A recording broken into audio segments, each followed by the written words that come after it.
adakah kiat yang Anda ketemukan dari perspektif sosiologis untuk bisa PDIP ini diambur sama seperti di Jawa Tengah? Apa aktor determinan menyangkut peran PDI Perjuangan ini dalam mengakomodasi tadi segmentasi pemilih?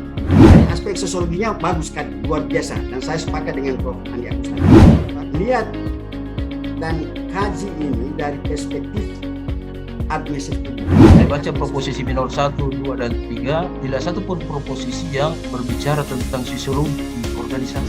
Manajemen strategi apa yang harus dilakukan PDI Perjuangan untuk bisa memenangkan pemilu tahun 2024? Mohon dijelaskan kepada saya khususnya dan kepada kita semua tentang pameo lama atau ungkapan lama bahwa ilmuwan itu boleh salah tapi tidak boleh berbohong. Tapi katanya politikus itu boleh berbohong tapi tidak boleh salah. Jelaskan ke saya apa maksudnya ini. Sekiranya hari ini bisa mengatakan Pak Jen menjadi dokter. Kepada siapa sebenarnya orang yang mau Anda persembahkan kedokteran ini?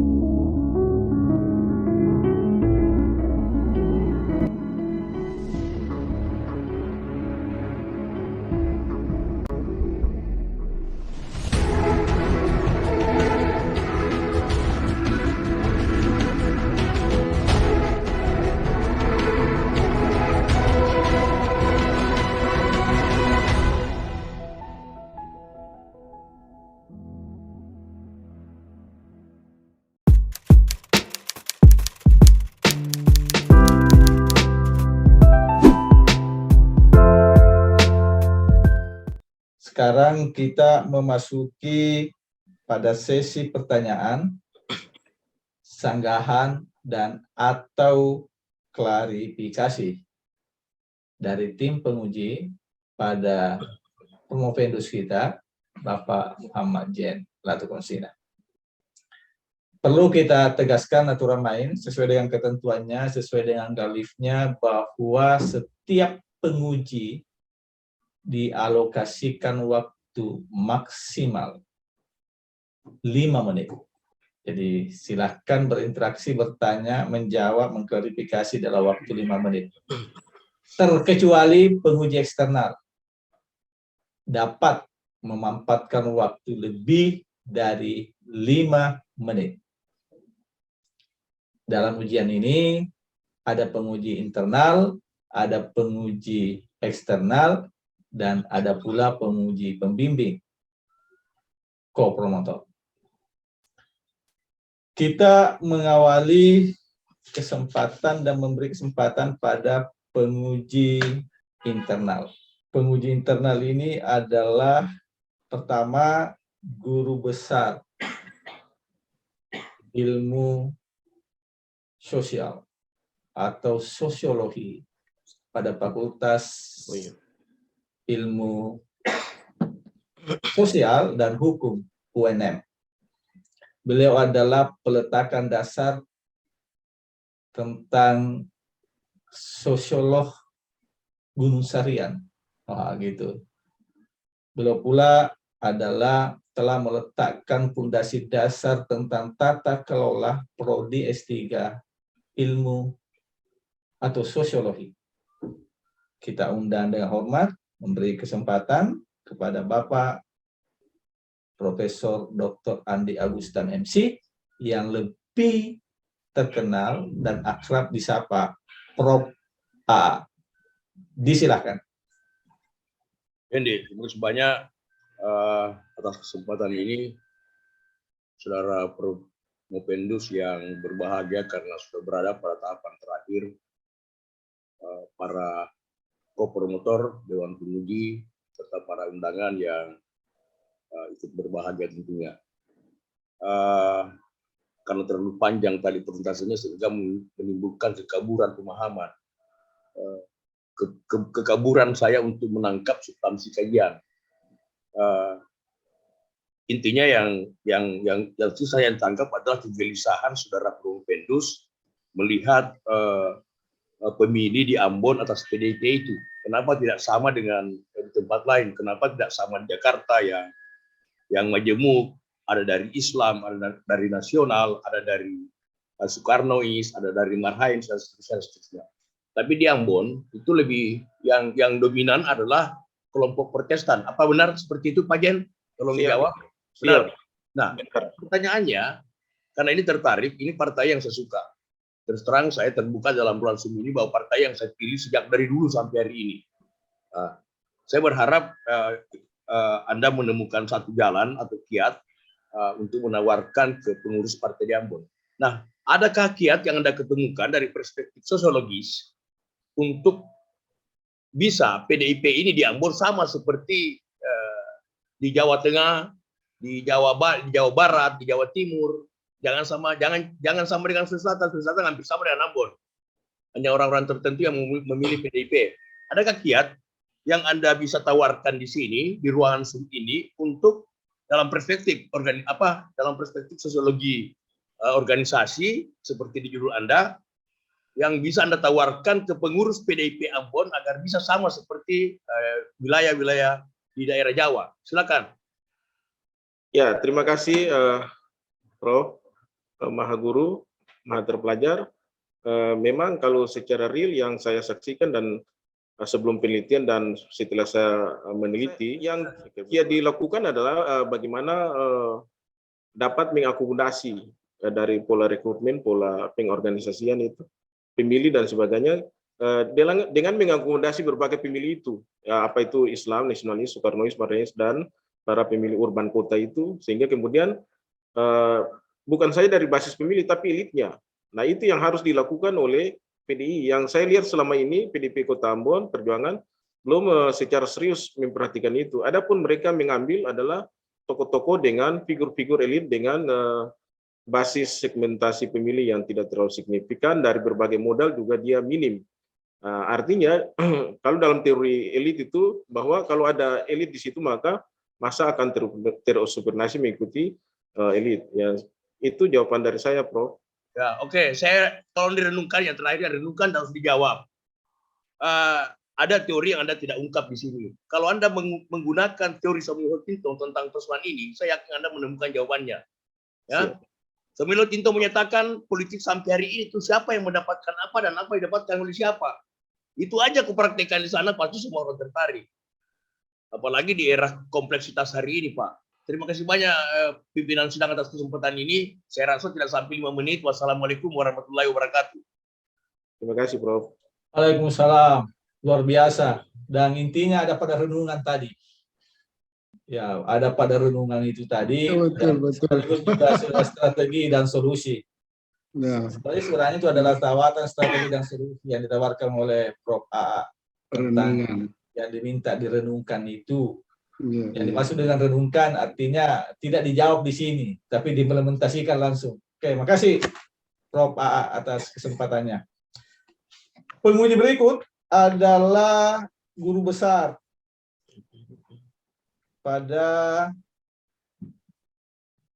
fakultas yang sama dengan Prof. AA tadi, pada Fakultas Ilmu Sosial dan Hukum UNM. Beliau adalah ahli dalam bidang ilmu administrasi publik. Dan saat ini ketua program studi S3 pada masanya di UNM. Kita undang dengan hormat dan tetap mengingatkan waktu 5 menit kepada Bapak Profesor Dr. Haidar Akif MC. Ya, Pak Ketua Sidang. Bismillahirrahmanirrahim. Ketua Sidang, tim penguji, internal eksternal hadirin yang saya hormati, ya, pertama saya mengucapkan selamat kepada saudara Promovendes Muhammad Jen Latukonsina. Mohon maaf ini tadi agak ini suara. Nah, menarik sekali tadi ini ya. Bapak mencoba melihat memang dari perspektif sosiologi organisasi dengan kalau boleh kita lihat bahwa dimensi-dimensi yang berakhiran tas tadi Bapak sebut tadi itu ya. Ada akseptabilitas atau tingkat keberterimaan, ada aksesibilitas aksesnya, ya, dan tas-tas yang lain termasuk intinya elektabilitas berbasis mungkin isi tas tadi itu kan, karena siapa yang mendapatkan apa kata Prof. Aat tadi itu. Tapi saya kira gini, saya ingin memperoleh informasi karena ini menarik juga ini, mungkin karena kita mau lagi pemilih lagi, bahwa saya ingin mendengar informasi tentang seperti apa faktor determinan menyangkut peran PDI Perjuangan ini dalam mengakomodasi tadi ini segmentasi pemilih. Nah, karena bicara segmentasi pemilih, ini pakai strategi pemasaran politik lagi, segmenting, targeting, dan positioning. Ya kira-kira begitu ya. Jadi itu yang ingin saya. Yang kedua, strategi apa yang ditempuh efektif menggunakan strategi segmentasi, targeting, dan sebagai sebuah strategi pemasaran politik ini untuk kasus di Ambon saat ini dan ke depan. Silakan. Ya, terima kasih Prof. Yang Maha Guru, Maha Terpelajar, Prof. Haidar. Ya, memang aspek determinan dalam strategi itu khusus menyangkut dengan strategi partai, menyangkut dengan aspek capability, yaitu menyangkut dengan pola rekrutmen kades, pola rekrutmen pengurus, rekrutmen caleg, dan pengorganisasian pemilih. Yang saya lihat yang perlu dilakukan oleh Partai Demokrasi Indonesia Perjuangan secara optimal, artinya itu secara optimal dan proporsional dia mengakomodasi berbagai basis pemilih, baik itu dari Islam, nasionalis, marhainis, kemudian para kaum urban, populis, dan Katolik, dan Protestan. Bukan saja dalam basis pemilih, tapi juga dalam elit, sehingga kemudian ada yang merasa terwakilkan, sehingga pengikutnya juga ikut memilih. Nah, itu yang perlu dilakukan. Jadi bagaimana pola representasi organisasi itu yang terakomodasi di dalam konteks ini. Kalau ke depan cara itu dapat dilakukan dengan baik oleh PDI, saya kira tidak hanya pada pemilu 2019 suaranya turun, dia bakal melonjak naik jika memang serius untuk memperhatikan aspek determinan menyangkut dengan capability calon tadi, dan kemudian menyangkut dengan berikutnya itu aspek determinan menyangkut dengan strategi manajerial, yaitu mencakup aspek perencanaan, pengorganisasian, pengadaan staf, dan sebagainya. Itu juga dan perwakilan dan pengawasan yang perlu diperhatikan secara baik oleh partai. Nah, kemudian strategi menyangkut dengan aspek berikutnya adalah strategi calon itu, caleg yang mencakup dengan aksesibilitas, bagaimana mengakses menyangkut kampanye informatif, kampanye komunikatif, dan personal branding, dan kolaborasi program dan jaringan. Nah, itu yang perlu dipikirkan secara baik. Jadi bukan hanya menyangkut dengan kapasitas accessibility, tapi mereka harus didukung dengan capability tadi. Dan kemudian dengan aspek kedua tadi, tiga komponen, manajerial, tiga komponen itu akan bersinergi untuk lebih memantapkan partai ini untuk pemenangan pemilu berikutnya. Saya kira itu yang dari saya, Prof. Baik, Ketua Sidang yang saya hormati, ya, hanya saya ingin menyampaikan, mungkin teman-teman di Ambon ini belum sampai informasi bahwa kita juga kehilangan seorang profesor ilmu administrasi publik hari ini, yang juga bagian dari tim waktu itu penguji di Ambon, yaitu jika berkenan membacakan juga Al-Fatihah buat almarhum Bapak Profesor Dr. Muhammad Basri, MSI, ya guru besar dari LAN Makassar yang juga meninggal dunia tadi pagi.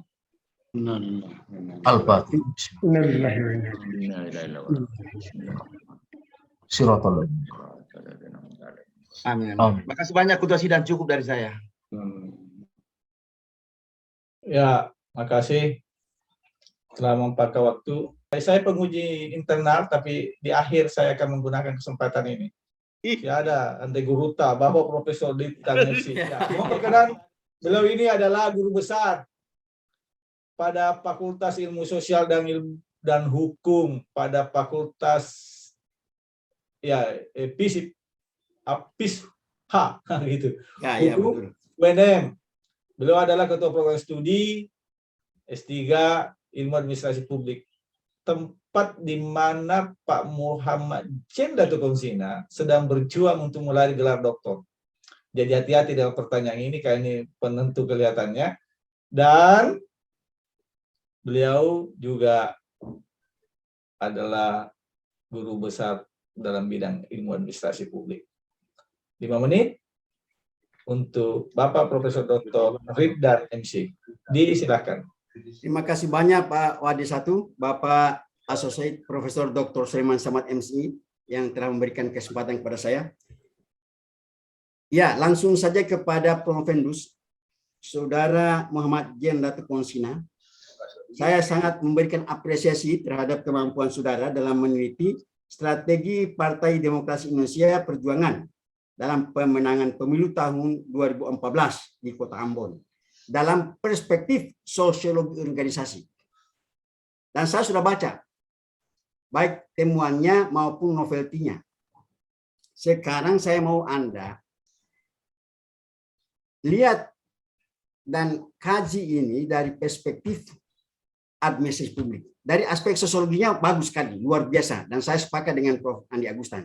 Tapi tentu kan 3 components of goals management ini, ya, kan strategi pemenangan, itu kan diawali oleh kebijakan partai dulu, bagaimana dia menyikapi, memanage ya, para kadernya, ya, maupun secara organisasi, maupun secara strategi pemenangannya, dari perspektif administrasi publik. Ya.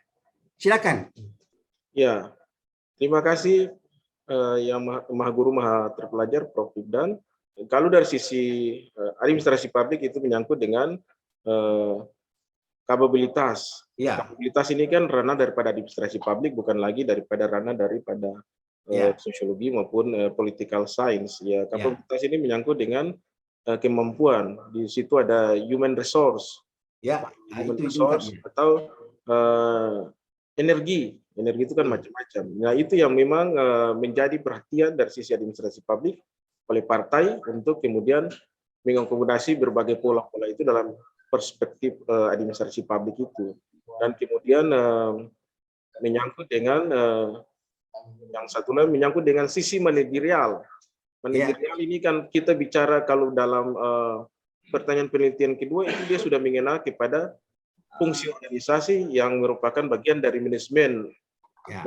Yang salah satu pembentuk daripada ilmu administrasi publik. Bagaimana fungsi organisasi itu ada dilakukan oleh partai, baik itu dari perencanaan, pengorganisasian sampai dengan pengevaluasian. Dari sisi manajemen administrasi publik ini dilakukan oleh Partai Demokrasi Indonesia Perjuangan, meskipun dalam kenyataannya dalam hasil penelitian itu belum optimal, tapi mereka sudah menggunakan cara-cara administratif publik yang secara modernis.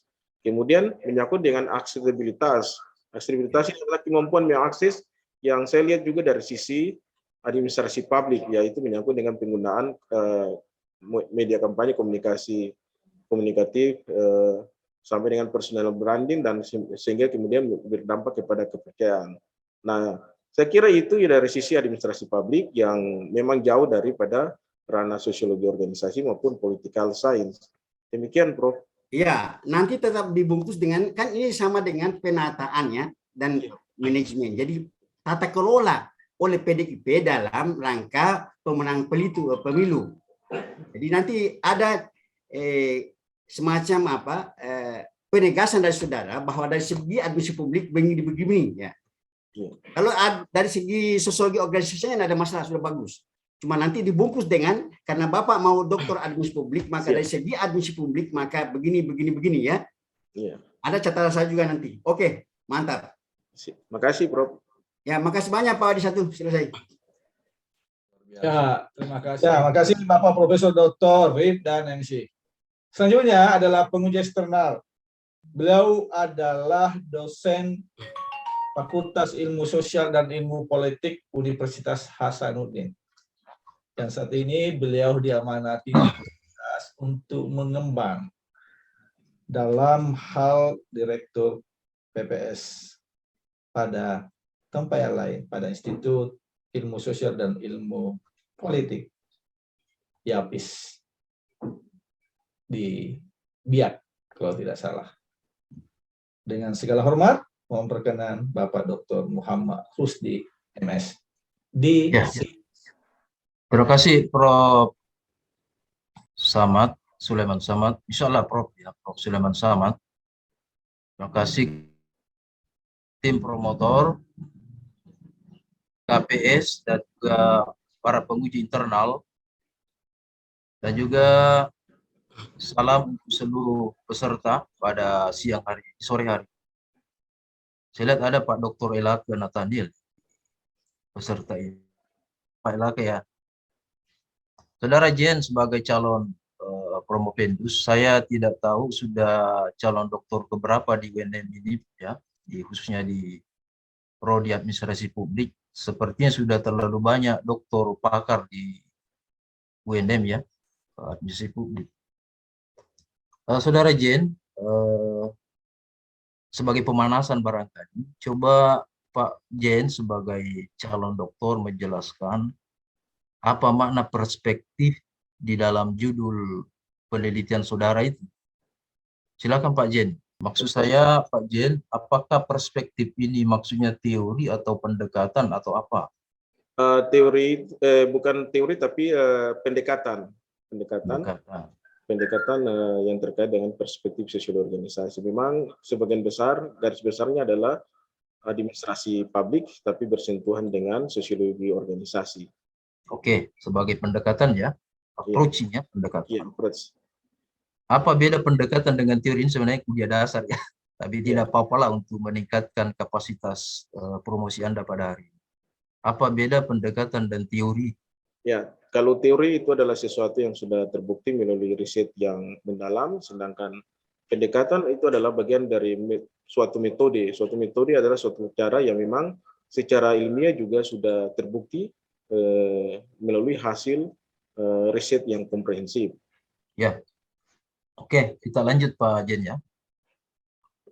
Di antara hasil penelitian, tentu penelitiannya sosiologi organisasi ya, yang berkembang di dunia internasional, apakah di Scopus atau indeks yang lain.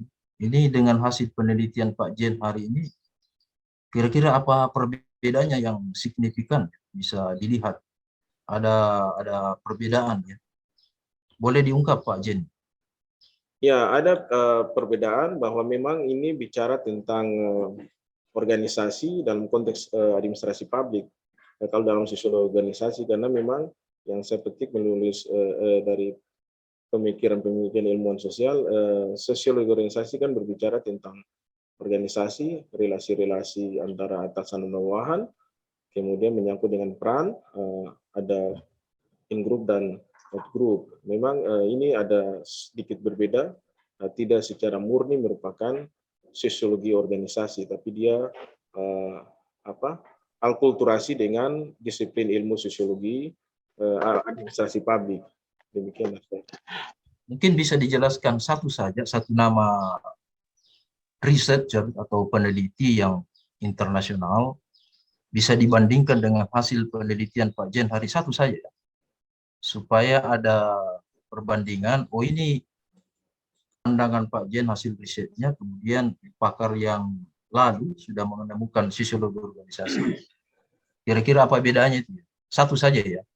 Ya, memang saya tidak menemukan dalam konteks sosiologi organisasi yang lebih kompleks. Tapi kalau dalam penelitian sebelumnya ada karya Gatot Sudaryono, itu pada program manajemen dan bisnis. Memang ranahnya nyaris sama. Jadi itu menyangkut dengan analisis perencanaan strategi partai, politik, studi kasus maritim politik ulangan karya dalam menghadapi pemilu 2019. Nah, di situ ada unsur manajemennya di dalam. Nah, ya itu yang sama dengan saya, tapi secara novelty-nya beda. Demikian. Ya, oke. Kita lanjut. Terakhir, tadi sudah disinggung oleh Pak KPS Prof. Rifdan. Sosiologi organisasi ini sebagai body of knowledge. Body of knowledge ini maksudnya kerangka ilmu ya, kerangka ilmu. Bagaimana posisi sosiologi organisasi di dalam paradigma ilmu administrasi?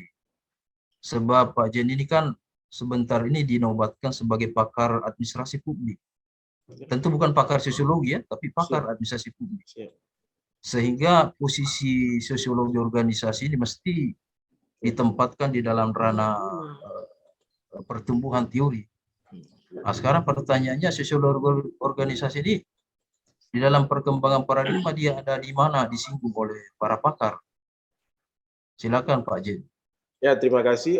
Kalau saya baca dan saya melihat itu, dia berada dalam paradigma 5, menyangkut dengan administrasi negara sebagai administrasi negara. Itu berangkat dari pemikiran Herbert Simon, Herbert Simon yang bicara tentang administratif teori. Organisasi. Tidak salah, organisasi yang kalau kita lihat di dalamnya, organisasi. Herbert Simon tidak pernah bicara organisasi, jadi dia bicara administratif behavior. Ya, memang bicara administratif, tapi di dalamnya ada menyangkut dengan teori organisasi. Ada dia memaparkan tentang teori organisasi. Kalau kita bicara teori organisasi berarti bagian daripada lingkup sosiologi organisasi, yang karena ranah daripada administrasi sosiologi organisasi adalah organisasi itu, Dokter. Bagaimana relasi antara atasan dan bawahan, peran-peran peran-peran di dalam kelembagaan itu, dalam organisasi itu yang dimainkan. Jadi saya kira relasinya menyangkut dengan teori organisasi yang disampaikan oleh Herbert Simon terkait dengan paradigma kelima yang terkait dengan relevansi antara sosiologi organisasi dan administrasi publik itu. Terima kasih, Dokter. Terima kasih. Jadi kalau saya baca proposisi yang Anda buat, berhasil rumuskan, proposisi ini sebenarnya properti Anda ya, dihasilkan dari hasil renungan ilmiah dari saudara sendiri. Saya baca proposisi minor 1, 2, dan 3, tidak satu pun proposisi yang berbicara tentang sosiologi organisasi. Kira-kira gimana memberikan penjelasan ini Pak Jen? Ya, memang proposisi itu dibangun dalam konteks administrasi publik. Iya, dalam konteks administrasi publik, tapi nanti dalam deskripsinya itu menyentuh sedikit tentang sosiologi organisasi. Dan memang murni berbicara tentang sosiologi organisasi. Iya. Oke, ya. Saya kira dengan rasa hormat saya ajukan jempol kepada Pak Jen ya, yang berhasil mengawinkan dua teori yang besar ini ya, teori sosiologi dengan administrasi publik dalam penelitian pemenangan pemilu. Saya kira untuk sementara Prof. Sulaiman Samad, demikianlah pertanyaan saya. Terima kasih Prof. Ya, terima kasih telah memanfaatkan waktu dengan baik penguji eksternal. Ya, untuk itu kita sama-sama mengaturkan terima kasih pada Bapak Dr. Muhammad Rusdi MS. Kesempatan berikut adalah penguji pembimbing. Beliau adalah guru besar pada Fakultas Ilmu Keolahragaan. Beliau beberapa tahun juga telah jabat pimpinan tertinggi, baik di universitas, di pasca juga pernah, dan juga di Fakultas Ilmu Keolahragaan.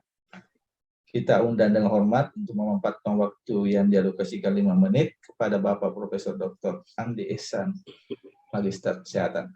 Disilakan. Terima kasih Bapak Ketua Dewan Penguji, Bapak penguji internal dan eksternal yang saya hormati, Saudara Muhammad Jen Latukonsina yang saya banggakan. Saya pertama-tama menyampaikan terima kasih kepada program Pasca Sarjana karena sedianya saya berharap sekali ada pengganti dari almarhum Profesor Dr. Fahri Kahar untuk mendampingi saya. Tapi ini juga menjadi ujian bagi saya karena pada akhirnya hari ini Saudara Muhammad Jen bisa tampil di ujian promosi ini tanpa harus ada pengganti dari promotor. Saya hanya didampingi oleh Prof. Rifdan dalam hal mendampingi Saudara Muhammad Jen, dan alhamdulillah saya sangat bangga sekali dengan apa yang disampaikan, jawaban-jawaban sanggahan terhadap para dewan penguji yang insya Allah beliau adalah para pakar, dan saya hanya heran kenapa bisa terlalu lama baru selesai. Padahal Saudara Muhammad Jen punya kemampuan-kemampuan yang baik. Ya mungkin hanya karena persoalan waktu dan kesibukan.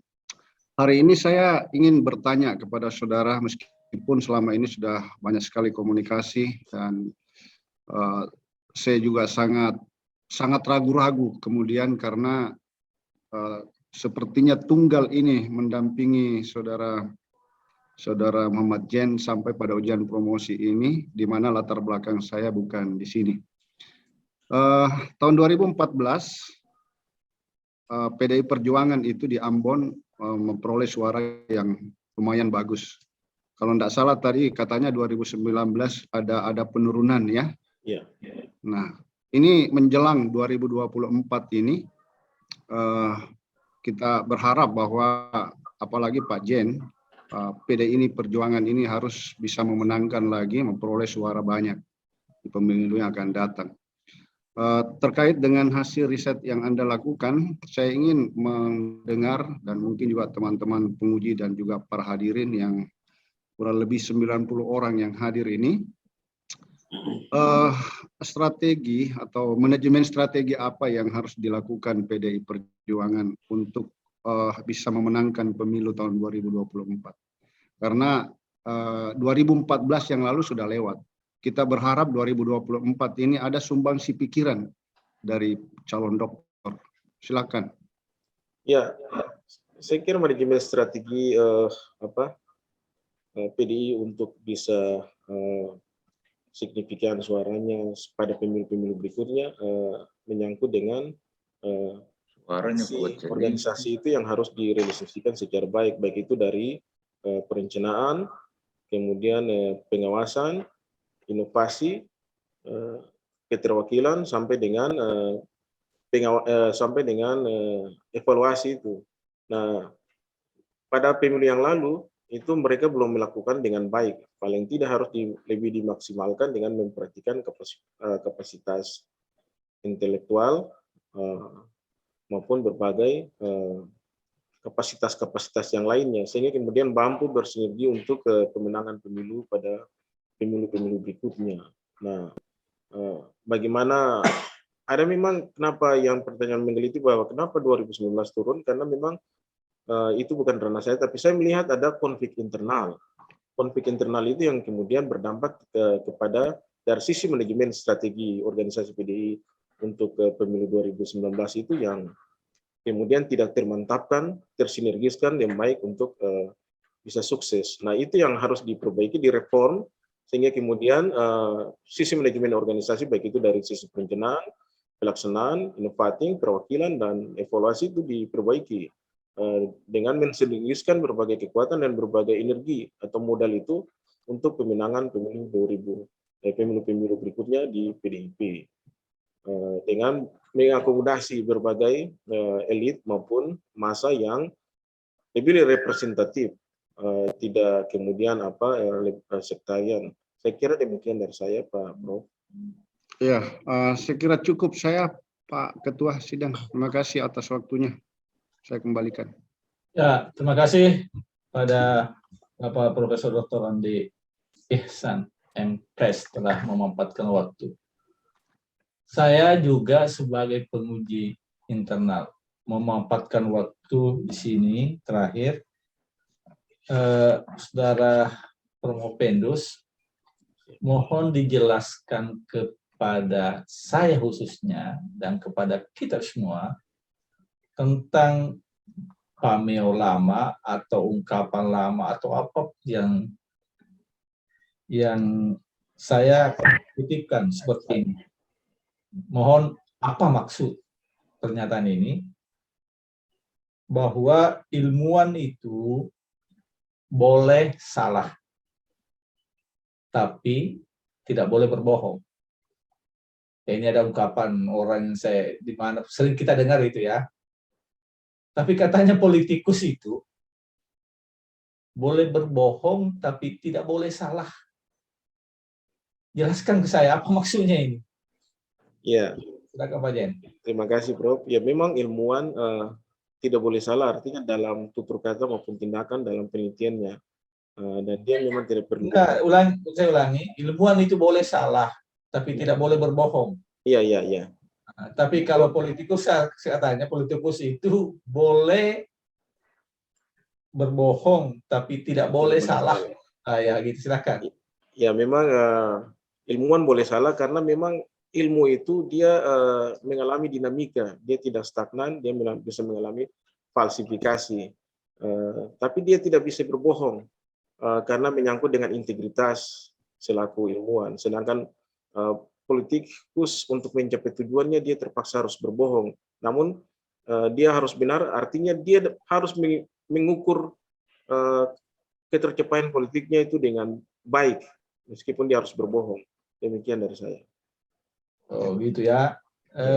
Pertanyaan berikutnya, bagaimana sikapnya Pak Muhammad Jen tentang pernyataan itu? Kalau sebagai ilmuwan, saya menerima karena memang selalu penelitian itu dia mengalami falsifikasi dan tidak bisa berbohong. Namun sebagai zon politikon, insan politik, kalau misalkan itu politikus, memang pada kenyataannya mereka selalu melakukan politik yang demikian. Tapi mereka selalu mengatakan bahwa kita harus mengukur politik dengan baik. Tapi kalau secara moralitas saya tidak mau menerima dari sisi keilmuan akademisi, saya tidak mau menerima karakter politikus yang demikian harus berbohong. Bahwa politik juga dilakukan dengan santun dan etika. Pada zaman lalu ada Muhammad Nasir yang kemudian berpolitik dengan santun, atau Muhammad Hatta. Ya. Demikian. Atau kalau diibaratkan dengan hadis, anggaplah ini tidak sahih ya hadis ini. Gimana? Kalau itu adalah hadis, anggaplah bahwa hadis ini tidak sahih. Gitu Pak Jen. Yang masih diragukan tidak sah yang kedua. Konsisten saya Pak. Apa sah atau tidak? Ya. Hadis maudu. Artinya bahwa memang kesalahan pun itu harus diakui oleh ilmuwan, kan, tidak boleh dibohongkan. Ya, karena kebenaran ilmiah itu kan tentatif. Iya, apa yang benar hari ini boleh jadi terbantahkan besok, selama ada kebenaran baru yang menyanggahnya. Tapi politikus itu ya tentu nggak boleh salah karena menyangkut kebijakan-kebijakan politik itu, memang itu ya, karena itu kesejahteraan rakyat ya. Iya, betul ya. Kesejahteraan rakyat itu. Tapi boleh berbohong sedikit. Tapi apapun sebenarnya itu, makanya sikapnya Pak Jen Latu Konsina. Terakhir Pak Jen, dalam proses pendoktoran ini, jika sekiranya Pak Jen itu proses hari ini mengantarkan Pak Jen sebagai doktor, ya,